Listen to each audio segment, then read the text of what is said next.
This video is about the effects of sound waves. Echoes are created when sound waves reflect off hard surfaces.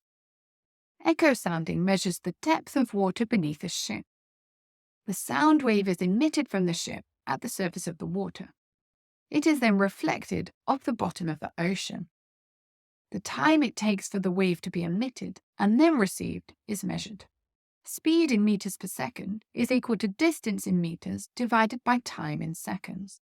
So the distance from the ship to the floor and back can be calculated. The speed of the wave through the water is known. So rearranging the equation gives distance is equal to speed times time. The sound wave released from a ship takes 0.08 seconds to return. The speed of sound in seawater is 1,600 meters per second. Calculate the depth of the ocean beneath the ship for 3 marks. Remember the equation. Speed is equal to distance divided by time.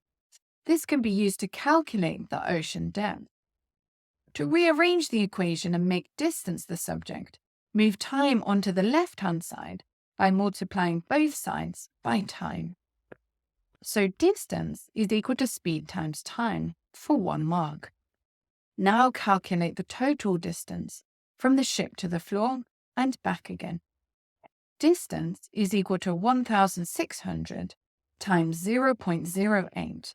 Hence, the total distance is equal to 128 for 1 mark.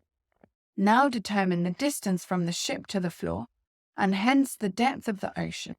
The ocean floor is halfway between the distance from the ship to the floor and back to the ship. The sound signal has traveled the same distance twice. So the distance to the floor is equal to a half the total distance. This is a half times 128.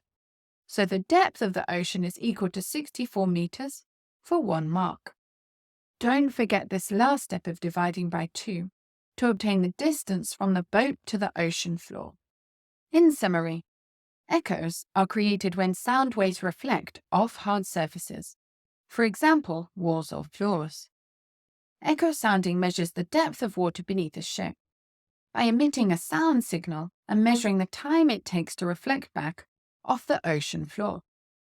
The speed of the sound signal in water is known, so the equation used to calculate the depth is speed in meters per second is equal to distance in meters divided by time in seconds. The depth of the water is equal to a half the distance, as the signal goes from the boat to the floor and back again. Don't forget to check out all our other fantastic revision resources here at Save My Exams.